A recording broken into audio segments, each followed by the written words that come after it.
Fermento em Pod está no ar. Mais um episódio para você sobre inovação, crescimento, sustentabilidade. Enfim, vai embora assim, tanto para a pessoa, você como pessoa e você como empresa. E o nosso entrevistado de hoje é o Fábio Consentino. Fábio Consentino, o cara não é fraco. Já vou dizer para você aqui, ó. Fez engenharia mecânica na FEI, estudou em Austin, na Sun Edwards, isso. Em Austin, fez MBA lá em Austin. Fiz. Em Austin.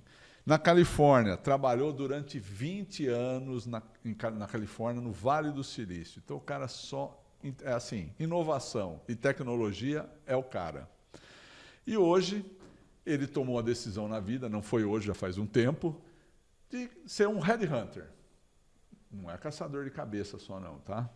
Na verdade, assim, o Fábio sentiu que essas habilidades que ele foi adquirindo ao longo do tempo nesse trabalho, com tecnologia, o credenciou para isso. Isso. E tomou essa decisão. É isso, Fábio? Isso e hoje mesmo. você mora em Austin. Moro em Austin, Mora em Texas. Austin. E achei interessante trazer o Fábio para a gente conversar um pouco sobre isso. Você que é um candidato, que está querendo se recolocar no mercado, que de repente precisa de um headhunter, independente dele estar aqui ou no Brasil, nos Estados Unidos, mas como é que eu me comporto? Como é que eu me coloco? Quais são minhas habilidades que eu devo demonstrar ou não para eu me colocar no mercado? E é isso um pouco que a gente vai conversar aqui pela experiência que o Fábio tem nesse mercado. Bom, então primeiro assim, na verdade assim, traduzindo em palavras, o que é o headhunter mesmo? O que você tem que fazer? Bom, na verdade, a primeira coisa que muita gente acha que o headhunter trabalha para o candidato. O headhunter trabalha para a companhia, que subcontrata com o headhunter para contratar executivos ou profissionais para a companhia deles. Tá? Então, isso que é importante saber. O seu cliente é a companhia? O meu cliente é a companhia, okay. Não os candidatos. Mas você quer que seja, basicamente, que você faz um casamento. Então, é o candidato com a posição que o cliente que a companhia está pedindo. É isso daí. Entendi. E como é que a companhia então te dá um briefing do que ele precisa? As habilidades ou as qualidades que o cara tem que ter, experiência? Começa daí. Primeiro que é bom distinguir que tem dois tipos de headhunter, vamos dizer assim. Tem o termo em inglês, né, que chama contingency e retained. Tá? O contingency, geralmente, é o headhunter que, às vezes, nem tem um contrato com o cliente ou com a companhia ou nada assim. Ele trabalha meio...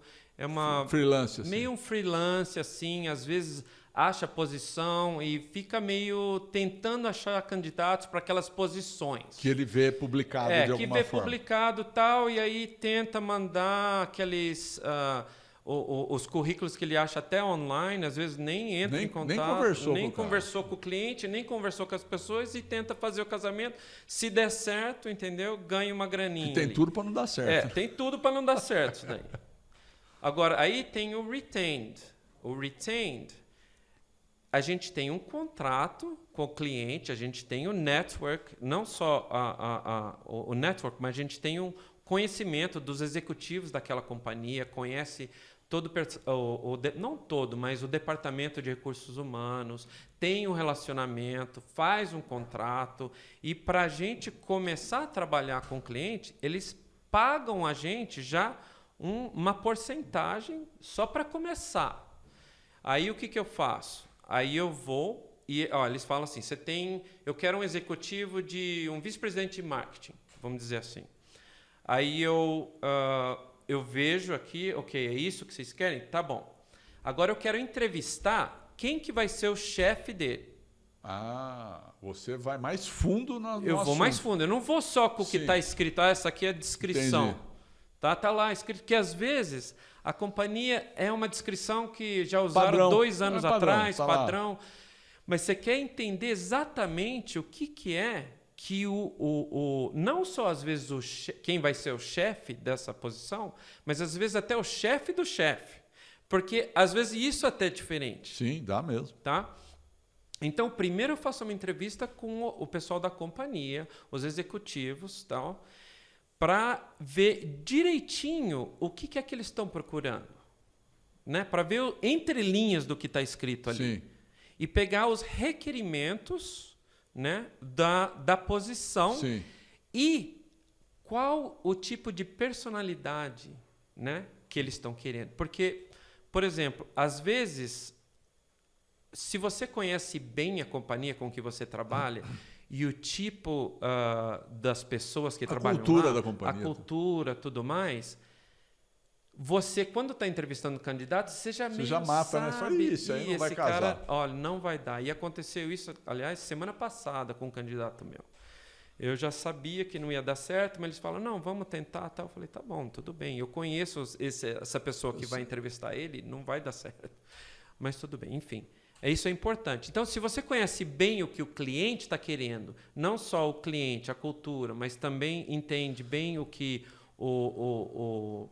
a pessoa que está recrutando requer do candidato e para aquela posição, aí você sabe exatamente o profile do candidato que eles estão querendo. E não só o que está escrito no papel. Entendeu? Você falou sempre gerência. Você chega a conversar com os subordinados que vão se subordinar a essa posição que você está contratando ou não? Não, eu não chego a conversar. Às vezes, o candidato mesmo pode entrevistar com eles. Mas é importante saber, mas eles não vão tomar decisões. Não vão.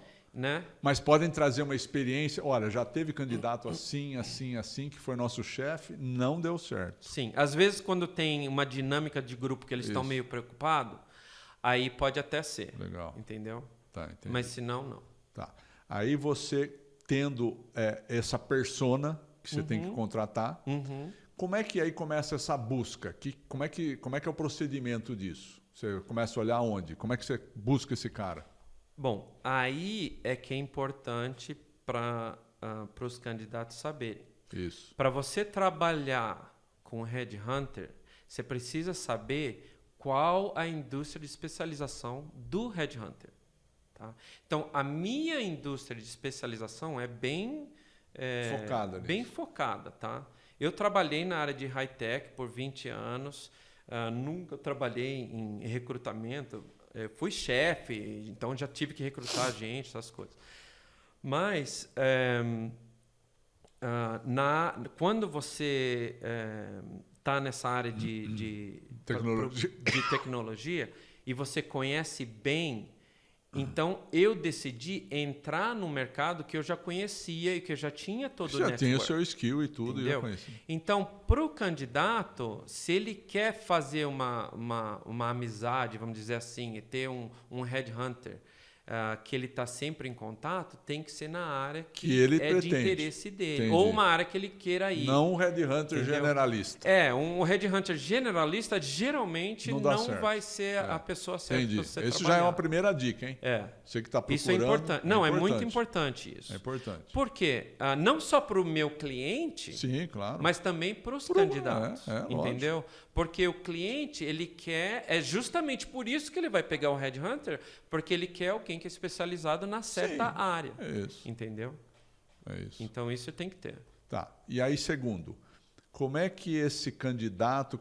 aí, tudo bem. Aí, como é que você lê o candidato? Qual é o procedimento de se ler esse candidato? Você tem lá alguns que você já pensou, você vai no currículo. Como é que é o procedimento de você ler o candidato para dizer esse é bom, esse não é, esse vai, esse não vai? O que você olha?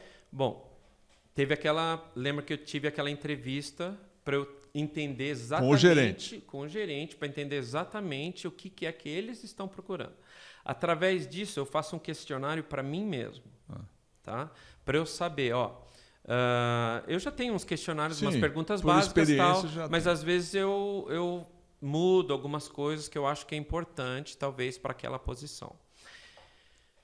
Através da minha conversa com o candidato, tudo bem, currículo é importante, tá? Mas o currículo é mais só para entrar, vamos dizer assim, para conseguir ter aquela primeira entrevista comigo. Tá? Para dar um pouco do norte Para da abrir coisa. a porta. Ou seja, eu vejo as coisas básicas, né? Como onde a pessoa foi para a escola, que tipo credenciais acadêmicos que ele tem, as companhias que eles trabalharam, a companhia de boa qualidade, né? Que recruta pessoas... Você já sabe que tem um critério de recrutamento. Isso.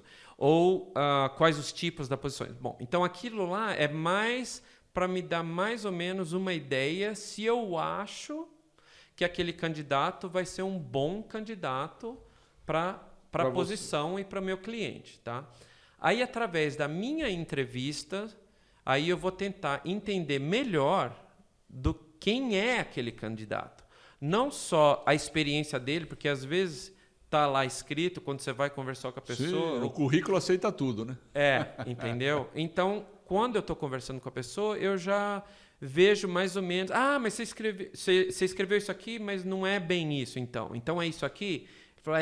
Mais ou menos... Entendeu? Porque muitas vezes o que está escrito no currículo não dá para ser muito extensivo, né? Tem algumas coisas básicas, então você acaba descobrindo muita coisa. É por isso que em muitas das entrevistas você fala, então me fala sobre a sua carreira. O que você fez aqui? É mais para você tentar entender, para ver se aquele candidato, a experiência que ele tem, vai encaixar com o que eles estão procurando. Entendeu? E também, a outra parte disso é a personalidade da pessoa. Se eles estão procurando uma pessoa de vendas, tem uma certa personalidade. Se eles estão procurando um engenheiro, não importa tanta personalidade, mas, obviamente, tem que ser uma pessoa agradável, vamos dizer assim, né? Então, isso tudo influencia também. Por isso que tem que ter entrevista. Às vezes eu faço entrevista por vídeo, por telefone, ou coisas assim. Sei. E por vídeo e telefone, tem o mesmo efeito do que pessoal, quando você faz uma entrevista olho no olho? Quanto mais ao vivo, por exemplo, aqui a gente está falando, mais eu vou te conhecer. Sim, mais você vai entender o gesto, comportamento e tudo. Né? Com vídeo um pouco menos, com telefone menos ainda, zero. Entendeu? Então, se dá para fazer por vídeo, é melhor fazer por vídeo. Se dá para fazer, às vezes é que muitas das posições e candidatos que eu trabalho, às vezes não trabalho nem na mesma cidade que eu trabalho, entendeu? Então fica muito difícil. Então a gente faz muito por vídeo, por telefone. E aí quais habilidades que você precisou treinar para enxergar isso no candidato? Que aí a gente fala da parte de comportamental, gestos. Se o cara, como é que você identifica se o cara, não, esse cara aí ele é agregador, esse cara aí manda muito, mas pelo jeito não consegue tirar o melhor das pessoas, não é agregador. Olha, tem uma certa coisa que não dá para ensinar. E é uma coisa que eu sempre senti que eu tive desde pequeno, vamos dizer assim. Eu consigo ler as pessoas muito bem. Quando eles conversam comigo, não assim que eu sinto que eles estão mentindo, alguma coisa assim, mas a persona que eles passam para mim é fácil identificar se é o que o meu cliente está querendo ou não. E não é todo mundo que tem isso, sabe? Tem certas pessoas que você conversa e assim, não tem filtro nenhum, tá entendendo? Sim. Então, quando você está nessa área de recrutamento, é importante você conseguir ler as pessoas, ter essa habilidade de comunicação e ver os entrelinhas, né? Não só o que a pessoa fala, mas como fala. Tá entendendo? Tudo isso é importante. Então, vamos dizer assim, para o pessoal que está nos ouvindo aqui, nos assistindo, o candidato, primeiro, ele tem que ser o mais transparente e honesto possível. Ele não pode, assim, falar uma coisa que ele não é e que ele não age, que não está no DNA dele, porque ele quer agradar alguém que acha que é o candidato ou a vaga que ele precisa. Porque isso o recrutador enxerga, o bom recrutador enxerga isso. Enxerga. E se não enxergar, ele vai passar por várias etapas, né? E principalmente na área de executivos. Você não vai fazer uma entrevista. Eu sou só a primeira entrevista. Porta. Né? Entendi, tem isso, hein? Interessante. Eu estou aqui para não gastar o tempo do meu cliente com pessoas e candidatos que não são nem possíveis, entendeu? Então, eu sou aquela primeira porta que o candidato vai ter que passar, né, para ver se ele é um candidato que talvez encaixe com a posição e com a companhia. Entendeu? Mas ele vai ter que passar por várias etapas ainda mais quando você está falando com o executivo. Que aí vai ver assim, vai tudo, revelar quem é a tudo pessoa. isso vai revelar quem ele é. Então ele está perdendo o tempo dele mesmo. Tá. Se não é aí, não é a posição e não é o perfil, está perdendo tempo e perdendo os outros. Não tem jeito. Não passa, né? Não engana. Não vou falar que nunca passa. Passa. Às vezes passa, as pessoas às vezes tem habilidade de omitem de dizer certas coisas, tá? A gente tenta falar às vezes com os empregados, onde eles trabalharam, as companhias que eles trabalharam antes, às vezes até com colegas de trabalho. Obviamente, tudo tem que ser bem confidencial, né? Então, a gente tenta não pegar nas companhias que eles trabalham no momento, Sim. que às vezes até a gente está pegando candidatos que vêm de outra companhia. De concorrentes. Aí não então, pode. Mas quase nunca passa. Uma vez ou outra passa um. E aí, isso que eu ia te falar. Essa busca de referência é muito importante, né? Muito importante. E isso é um trabalho que tem que ser feito, ou seja... Tem que ser feito, mas depende se o cliente quer que a gente faz ou se ele eles mesmo. vão mas fazer. tudo bem, mas tem que fazer. Sim, é bom fazer. Porque aí, então, é importante o candidato também saber que não adianta ele se enganou uma ou duas empresas para trás, isso vai ser revelado lá na frente. Pode ser revelado. Então, porque aqui, por exemplo, aqui no Brasil, a gente percebe o seguinte, os dedos para se falar as coisas são muito grandes. Então, por exemplo, eu vou buscar referência de algum candidato, eu ligo para uma empresa ou para alguém que trabalhou, falo, olha, fulano que trabalhou aí, o que você pode dizer? Olha, não sei, acho melhor não falar nada, eu quero me omitir aqui. Aí, então, você já começa a entender, bom, se o cara não quer falar nada e quer se omitir, é porque boa coisa não era, né? Ou senão ele falaria, não, olha, o candidato, o cara é bom, é assim, assim, assim. Então, assim, buscar a referência é importante. Então, é importante que as pessoas saibam que, sim, busca referência e se o comportamento dele não for lícito, integral, não for dedicado, honesto nas empresas que ele trabalhou, não vai passar para frente. Não, e é isso que você tem, na verdade, né? O seu caráter. Isso. E é por isso que a gente vai para frente. Eu não faço marketing nenhum. É tudo um cliente falando para outro cliente da qualidade do trabalho que a gente tem. Não faço marketing. Tem um website, não faço marketing nenhum. Entendeu? Mas isso que é importante para os candidatos. Sim. A única coisa que você tem é o seu caráter, o que você faz e o que você é e a sua honestidade. Entendeu? Esse seu currículo, na verdade. Esse é o seu currículo. Entendeu? E não só isso, na indústria que você está, sabe, o mundo é pequeno. Sim. As pessoas conhecem uns aos outros. Sim. E vão pedir referências. Você sabe tal pessoa? Tá? Sei, Então, como é que ele é? Vai acabar sabendo, entendeu? Então, seja uma pessoa íntegra, uma pessoa honesta, de caráter, e viva a sua vida dessa maneira, não só com a sua família, mas no seu trabalho, entendeu? E isso para você gera depois novos empregos, novas oportunidades, novas coisas para você. E o que a gente comenta às vezes, porque às vezes você pode estar numa empresa que não é uma empresa que não está te valorizando, não está te correspondendo ao seu potencial. Então, a melhor situação que eu digo sempre é peça demissão e vai embora. Se você está numa empresa que não te valoriza, não adianta você ficar lá empurrando com a barriga, fazendo coisa errada, não fazendo... Mas eu vou te falar como é verdade isso, mas sempre quando você está empregado, é mais fácil você achar um emprego do que quando você não está. Porque você sempre vai ter que explicar por que você saiu. E sempre alguém vai estar perguntando, será que foi isso mesmo? Por isso mesmo que ele saiu? Que ele não estava contente? Sim, tudo bem, você não está contente lá. Começa a procurar alguma coisa, entendeu? Enquanto você está lá. Dá para levar, sim. Tem certas horas que não dá. Obviamente, aí você tem que ir embora, você tem que pedir demissão, porque não dá mesmo. Ou coisas antiéticas, vamos dizer assim, que você não tolera, que eu também não tolero. E aí tem que ir não embora. Tem remédio. Aí não tem jeito, entendeu? Mas se dá para ir levando, é sempre bom. Mas sempre com um comportamento...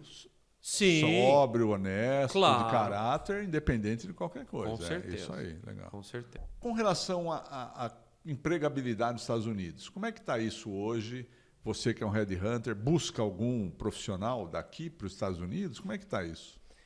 Então, olha, não só para brasileiros, mas para qualquer pessoa tentando ir para os Estados Unidos de qualquer país, está muito difícil. Porque você tem que pegar um visto de trabalho para trabalhar nos Estados Unidos. Para você pegar um visto de trabalho, está muito difícil hoje em dia. Tá? Então, para qualquer pessoa que está querendo ir para os Estados Unidos, ele tem que tentar pegar um H-1B ou tentar pegar, às vezes, um L1, algum visto de trabalho que dê para ele ir para os Estados Unidos. O problema não é que as companhias não querem pagar para a pessoa pegar o visto. E é isso que todo mundo acha que é. Não é esse o problema. O custo, se for ver, não é tanto assim. O problema é, se eles vão ter que contratar alguém, passar por esse processo, que pode demorar de 1 a 2 anos, entendeu? Ele prefere contratar alguém que o mês que vem vai estar lá e vai começar a trabalhar. Ele não vai correr o risco, a companhia não vai correr o risco de eu quero aquele candidato porque é muito bom, mas eu vou ter que passar por esse processo e ele não pode vir para os Estados Unidos por 2 anos. Talvez 2 anos, se for aprovado, porque é todo ano. Então, tem uma lista de máximo número de pessoas que ganham visto por ano. Entendeu? Então, se não foi naquele ano, aí passa para o próximo ano. Entendi. Pode ser que aí até para o outro ano. Entendi. Entendeu? Então, eles correm muito risco, entendi. Não vale a pena para a companhia. Mas como é que você vê que eu conheço várias pessoas que, minha companhia, agora mesmo, conhecido meu, estou indo lá para os Estados Unidos porque minha companhia me transferiu para lá, eu estou indo para lá, se você já trabalha para uma companhia que daí tem sede, alguma sede lá, aí você vai através de um L1. Pode ser aquele expatriado e não... Isso, é expatriado. Aí ele vai e trabalha, mas daí, quando terminar aquele, sei lá, se ele foi por 1 ano, 2 anos, ou sei lá, ele tem que voltar para o Brasil. Ele não pode ficar lá. Foi um agora que eu conversei... E ele só pode trabalhar pelaquela companhia. Então, foi um agora que eu conversei, até comentei, mas o que você foi? Expatriado? Não, expatriado é só 2 anos. Eu fui transferido mesmo. Então, eu fui demitido daqui e fui admitido lá. Mas aí, eu não tenho vínculo aqui. Tá, mas isso então já foi programado para ele ir com um tal visto que ele fica por um tempo. Enquanto isso, começa o processo... Entendeu? Porque aí ele está trabalhando, entendeu? Ele está na mesma companhia. Sim. E aí ele começa aquele processo do H1B, ou qual então o processo é mais fácil, você já está numa companhia aqui e ser transferido para lá. Aí é tranquilo. Não, aí é diferente de você. Mas se você quiser uma outra companhia que você nem nunca trabalhou, aí fica muito difícil. É mais difícil. Aí você pode fazer o que eu fiz. Como é que eu fui para os Estados Unidos? Aí vem a outra dica aí, hein? Outra dica. Atenção aí, hein? Estudar. Tá? Você vai para lá. Então, eu fui fazer o meu MBA. Lá. Tá? Eu fui para os Estados Unidos. Aí pega um visto de estudante. Isso. Aí você pega um visto de estudante. Quando você está lá com um visto de estudante, depois que você se forma... E esse visto é de quanto tempo? Não, o visto é enquanto você está lá estudando. Então, mas se o meu curso é de 4 anos, é 4 anos. O tempo que você está lá. Quando você se forma, aí você ganha um visto temporário de 1 ano. 1 ano. Que você pode trabalhar lá. Pode. Tá? Isso, às vezes, pode ser estendido 2 anos, 3 anos. Entendi. Se durante aquele 1 ano você consegue o emprego e aquela companhia está fazendo seu sponsor, tá? E começa o processo do H1B, Esse é o cara, H1B é o cara, então. O H1B é o tipo do visto, que é o mais comum, tá? Aí, enquanto você está nesse processo do H1B, você está também com aquela outra autorização, porque você se formou por 1 ano, que pode ser estendida, entendeu? Até aquele H1B, geralmente até aquele H1B. O meu processo demorou 5, 6 anos para eu pegar meu H1B. Nossa! Enquanto isso, estava trabalhando. Estava trabalhando. Numa mesma companhia. Sim. Continuou naquela companhia. Então, mas daí eu não podia sair da companhia. Não podia. E se a companhia podia te dispensar? Podia. E se ela me dispensasse, Você em tinha que vir 30 embora. dias eu tinha que vir para o Brasil. Tá, então Voltar você tem pro que ser Brasil. aquele funcionário, né? Tipo assim, eu venho trabalhar a qualquer horário e se quiser baixar se meu quiser salário, de pode mim, baixar também, pode que eu não ser. estou nem aí. Oh, difícil. E hoje, assim, esse processo que você falou, o cara vai lá para fazer um curso, pega um visto de estudante, tem que fazer um curso. E importa muito o curso? Não, ó, então, isso eu já não sei, mas eu acho que tem que ser pelo menos um bacharel, mas eu não Alguma tenho coisa, certeza. tá. Pelo menos algum E aí ele curso. se formou. E como é que o processo dele arrumar um trabalho? Depende do que aí, basicamente? Como é que. Tudo bem, já me formei, e agora? Como é que eu vou arrumar um Depende trabalho? dele. Não, mas o que tem que fazer? Distribuir currículo, procurar Então, companhia? naquela época eu não sabia muito, né? É. Eu ainda tinha acabado Sim. de me formar. E eu comecei a ligar para companhias, fiz o meu currículo, comecei a ligar para Deus e o mundo nas áreas que eu queria trabalhar, que você companhias tinha que eu queria habilidade. trabalhar. E foi numa dessas aí, alguém gostou de mim. Mas me entrevistou. aí foi no processo de entrevista? Foi, processo de entrevista, foi... Mas foi uma época em que estava mais Tava susceptível à contratação ou estava pior? Estava numa época que estava mais fácil para estrangeiro entrar nos Entendi, Estados Unidos, muito entendi. tempo atrás. Sim. Hoje em dia ainda tem a demanda, mas o governo está dificultando um pouco. Tá dando preferência para o americano. Isso. Mas consegue ainda. E tem Sim. alguma área mais específica que essa demanda é maior hoje nos Estados Unidos, que tem uma procura Sempre na área maior? de engenharia, né? Os americanos, bom, pelo menos na área de high-tech, né? Porque eu não conheço todas Sim. as áreas, mas na área de high-tech vai muito engenharia, vem muito indiano, chinês, coreano. Brasileiro nem pensar. Né? Tem brasileiro Tem? também, sim. Lá onde eu moro, em Austin, tem a Apple. Aliás, o centro de... Recrutamento? Não de recrutamento, o centro de Treinamento, atendimento ao atendimento. cliente do Brasil fica em Austin. Então ele precisa de da brasileiro Apple. para poder... Precisa de brasileiro lá, sim. Tá aí Aliás, boa tem dica, hein? uma área lá em Cedar Park, que é o norte de Austin lá, tem muito brasileiro por causa disso. Disso, porque eles precisam do brasileiro que Todo atendimento do Brasil aqui da Apple É feito lá. feito lá.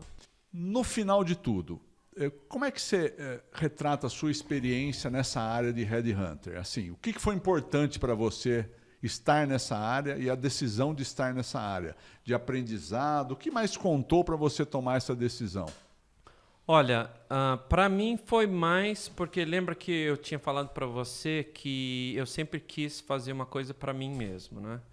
Então, entrando nessa área de recrutamento, para mim foi bom de poder entrar e fazer uma coisa que eu sempre gostei de fazer, aquele negócio de comunicação, Sim. né? Que a gente conversou sobre, é muito importante ter caráter e saber fazer essa comunicação com pessoas e poder ler as pessoas, né?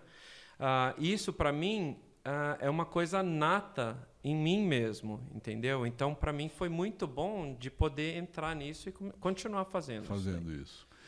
E para o candidato, então, o que fica aí de mensagem? Aquilo que a gente falou, o importante é ser muito transparente naquilo que ele está fazendo. Não adianta ele querer mascarar, porque vai ter várias cascas e níveis de entrevista que no fim ele não vai conseguir passar. Não. Importante realmente quem você tenta transparecer aquilo no seu currículo e também na hora que você está entrevistando, entendeu? Quando você está conversando com o recruiter, você está conversando com o chefe, você está conversando com a pessoa que está te entrevistando, tenta ser você mesmo, né? Tenta transparecer quem você é, porque no fim eles vão acabar conhecendo, sabendo quem você é, entendeu? Então não dá para você passar a ser qualquer outra coisa no papel que você não é. Entendi. Não tem jeito. E outra coisa que a gente falou, também fechando o resumo, o seu comportamento nas empresas anteriores conta muito no seu currículo. Sim. Então, aquilo que você falou, manter o caráter, manter a integridade, o que você está fazendo na companhia, fazer bem feito. Como eu brinco, eu falo sempre para minha filha, Paola, tem que abraçar o urso. Ou seja, você tem que se dedicar. Isso. Porque só assim você vai ser reconhecido. E as pessoas buscam informação. Busca. Você comentou comigo, se eu vou contratar alguém, eu vou buscar a informação dessa pessoa. Então, mais cedo ou mais tarde, você vai saber quem é a pessoa, né? Não, e também lembra que o network, né? Quando você está Sim. numa indústria, a indústria acaba sendo Conhecendo. pequena, todo mundo se conhece, né? É isso aí. Então, um acaba falando do outro, ou desse, ou daquele, e às vezes até quando eu estou contratando, o cliente, às vezes até já ouviu falar da pessoa, ou então sabe de alguém que conhece a pessoa, tá entendendo? Então é uma indústria só. Fechado, e acaba é. todo mundo, Se conhece. conhecendo o outro. Legal. Então, Fábio, obrigado, hein? Obrigado, Edinho. Sucesso para você. Obrigado por você ter Obrigado. vindo. Suas férias não é férias, né? Porque o que nós comentamos, É. você está aqui no Brasil trabalhando. Tem que trabalhar, tem que vir com Trabalhando. computador, vai Foi lá para Gonçalves, só onde tinha Wi-Fi. É isso daí. Se tem Trabalhando. Wi-Fi na casa, dá pra Tava na gente ir. cervejaria Três Orelhas lá, É, pá, tava com o trabalhando telefone, com o não telefone. tem Ah, jeito. com o telefone, não tem jeito. Mas enfim, se optou por trabalhar independente, é isso. É né? isso que tem que Você ser, faz né? o seu Não tempo tem e outro faz o jeito. seu. É essa, as benécias e as não benécias do seu trabalho. A gente trabalha aí. muito, mas enfim, né? é isso Acaba tendo que vir tudo isso pra gente mesmo. Bom, espero que esse episódio do nosso podcast aqui do Fermenta em Pod tenha trazido esse conhecimento vasto para você, candidato, e para você, empresa, que procura um candidato, tenha te dado uma orientação melhor de como buscar isso. Fique conosco, os próximos episódios vão ser lançados aí no nosso podcast, no nosso Instagram, Facebook, Spotify, LinkedIn. LinkedIn é muito pronúncia importante. boa, pros LinkedIn. candidatos. YouTube, enfim. Acompanhe a gente, ok? Obrigado pela participação de todos aí, um abraço.